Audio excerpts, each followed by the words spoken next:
episódio de hoje do Matéria Bruta convida a escritora e psiquiatra Natália Timmerman para nos contar sobre o seu novo livro, lançado pela editora Todavia, As Pequenas Chances. Apesar do novo lançamento ser uma ficção, Natália não hesita em dizer que o coração deste livro é autobiográfico, né? Ele um material estritamente autobiográfico de coisas que aconteceram comigo e com a minha família e que eu transformei e sustentei através da ficção. O livro, baseado na experiência de luto da autora, traz para a mesa a relação entre Natália e o judaísmo e a reflexão acerca da importância do sentimento de desamparo para a literatura.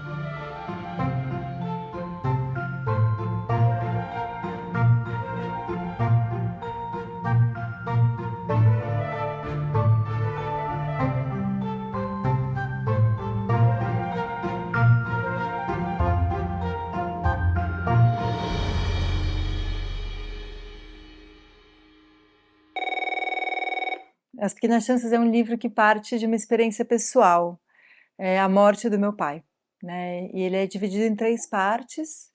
Ele é um livro de ficção, não é um livro estritamente autobiográfico, ainda que tenha muito de autobiográfico.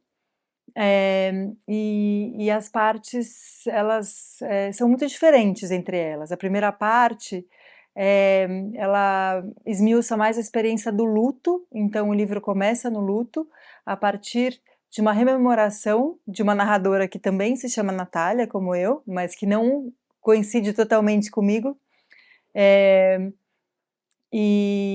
Essa rememoração ela se dá a partir de um encontro fortuito, enquanto essa Natália, que vai narrar o livro, essa parte do livro pelo menos, espera um voo no aeroporto. Então ela encontra o médico de cuidados paliativos do pai e a partir daí começa a lembrar como foi primeiro o luto, a experiência do luto, a semana de luto.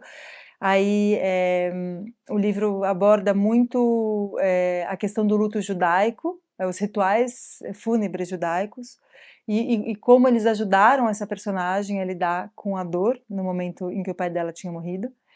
E isso, claro, se baseou no que eu mesma vivi. Eu tenho uma família judia e nunca fui muito próxima da religião e foi uma surpresa para mim quando eu me senti tão acolhida pelos rituais, como se eles fossem já pensados para esse alento mesmo. Eu acho que é isso, né? Eu me senti amparada, isso está no livro, né? Não exatamente por Deus, mas pelos meus antepassados que tinham feito elaborado esses rituais, né? A segunda parte, ela é um cruzamento de narrativas, é um cruzamento tanto no enredo, porque essa personagem finalmente entra no voo e está indo encontrar a família que está na Romênia, porque o filho dela foi participar de uma Olimpíada de Matemáticas, o filho dela foi participar de uma Olimpíada de Matemática, e ela foi encontrar eles lá, e ela começa a lembrar, levada por esse encontro que aconteceu no aeroporto, a viagem que a irmã dela fez quando o pai estava prestes a morrer, alguns anos antes, porque quando a notícia chegou de que ele estava prestes a morrer, ela estava trabalhando num navio, ela é engenheira naval, e estava a 200 quilômetros da costa de Camarões. E aí a segunda parte é esse cruzamento, então, de narrativas. E eu escrevi essa parte baseada numa experiência real. Tem uma alternância de narradores, ela é um pouco narrada em primeira pessoa e um pouco narrada em terceira pessoa. Essa viagem da irmã é narrada em terceira pessoa. E eu escrevi isso com base em áudios que minha própria irmã mandou. Minha irmã é engenheira naval de fato, e quando o nosso pai morreu, ela estava embarcada a mais de 200 quilômetros da costa de Camarões. Então foi uma viagem muito angustiante para ela, que queria chegar a tempo de pegar o pai com vida. Então essa o tema, né, a construção da segunda parte do livro.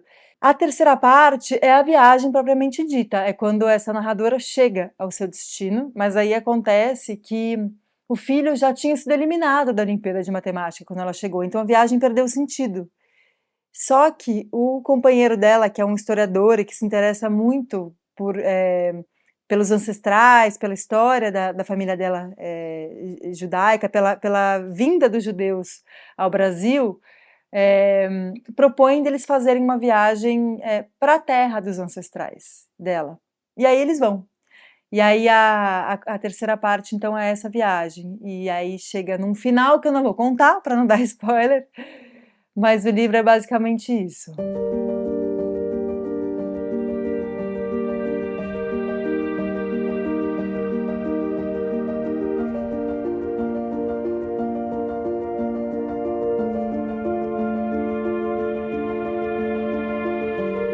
Tanto O Copo Vazio, que foi o meu livro lançado em 2021, um romance, quanto As Pequenas Chances, que é o romance que estou lançando agora, falam mesmo da perda, né? Mas eu me pergunto se a literatura não nasce da perda, da experiência de desamparo, né?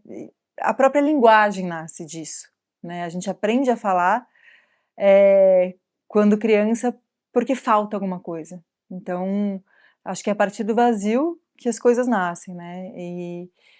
E acho que são, enfim, a experiência do amor, ainda que possa parecer banal, ela é muito mobilizadora e universal.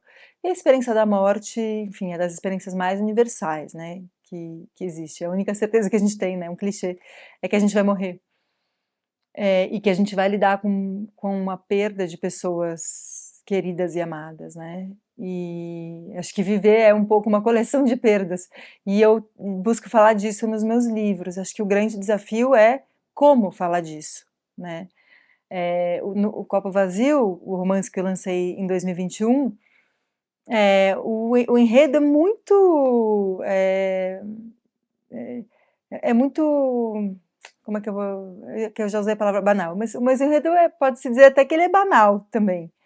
É uma mulher que conhece um cara num aplicativo de relacionamentos, ele desaparece, ela sofre o que, depois que eu escrevi o livro, eu vim a saber que se chama ghosting, e aí a narrativa se volta para essa dor dela, e o livro é narrado de um jeito muito fragmentado, e com vais e vens, com vai e vem temporal.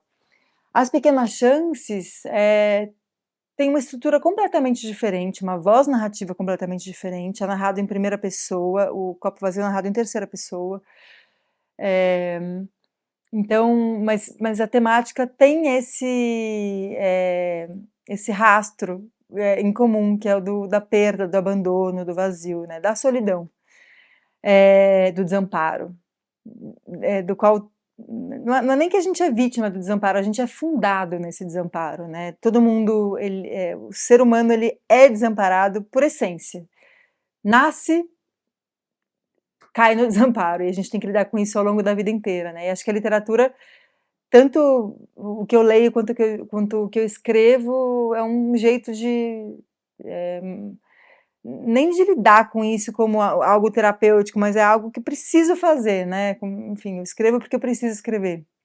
Não necessariamente para elaborar nada, ainda que alguma elaboração possa acontecer, quase como um efeito colateral. Eu sendo psiquiatra e sendo psicoterapeuta e tendo feito mestrado em psicologia também, além de medicina, acho que isso acaba entrando numa escrita porque tudo que eu sou e tudo que eu faço está de alguma forma presente no que eu escrevo, né? Então, talvez as minúcias psicológicas, um jeito de olhar para o pensamento e para o sentimento, isso acaba estando ali de um jeito inevitável. Não que seja uma aplicação de uma teoria, longe disso, acho que eu não quero fazer isso, e se eu fizesse isso, eu estaria estragando qualquer possibilidade de beleza literária. Mas acho que acaba dando presente, porque sou eu também, não tenho como deixar de ser psiquiatra e deixar de ser psicoterapeuta, deixar de ter um olhar hermenêutico para as coisas, que também muitas vezes coincide com o olhar hermenêutico da própria literatura, quando eu estou escrevendo.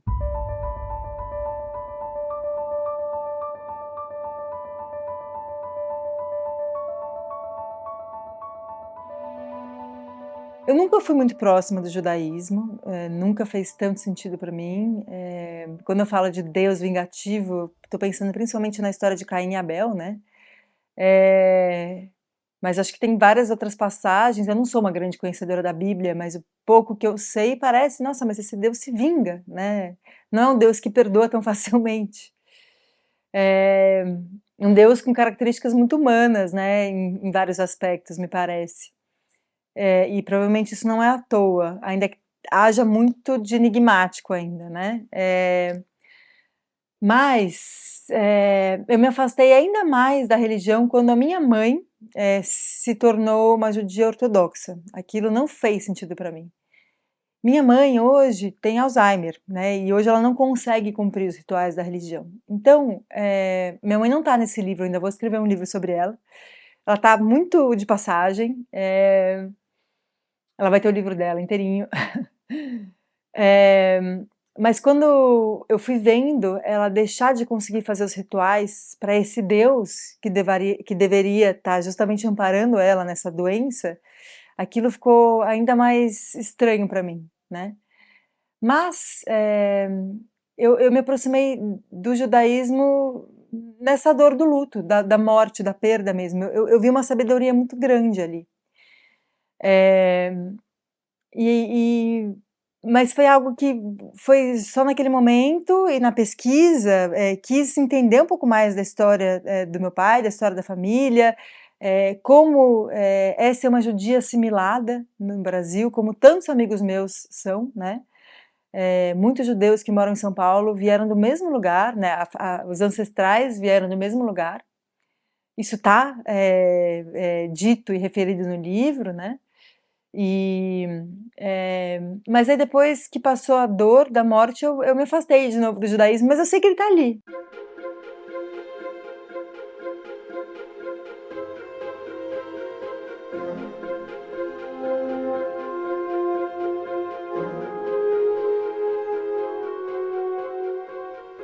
Eu me emocionei muito escrevendo. Eu escrevi a maior parte, 2/3 desse livro, eu escrevi muito rápido, alguns meses depois da morte do meu pai. Eu fiquei um tempão, quase 2 anos, sem encostar no arquivo.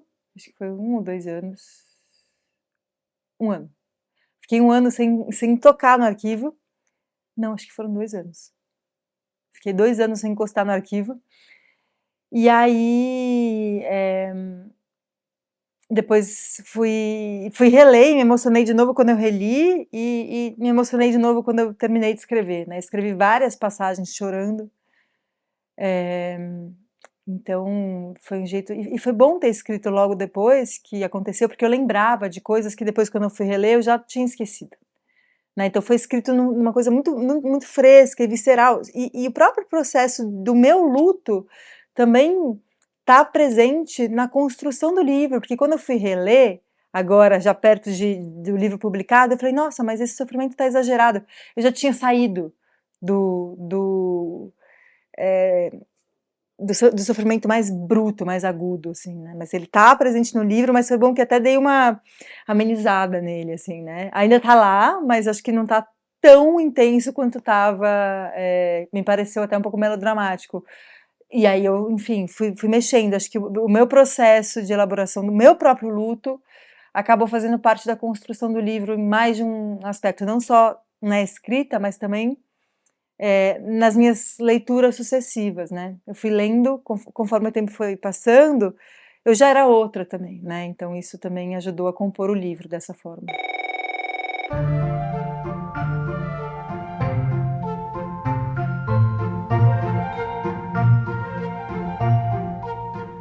O Matéria Bruta é o podcast do Canal Curta dedicado às artes e à filosofia. Este episódio foi produzido por Eduardo Fradkin, contou com a captação de som de Lívio Leite, identidade visual e artes de Gabriela Diniz, assessoria de Francis Carnaúba, coordenação geral e edição de Juliana Zalfa e voz de Flávia Mano. Para você ficar por dentro de tudo por aqui, temos uma dica para você. Se inscreva no Google Podcasts ou no Castbox, siga o Matéria Bruta no Spotify e na Amazon ou assine no Apple Podcasts. Até a próxima!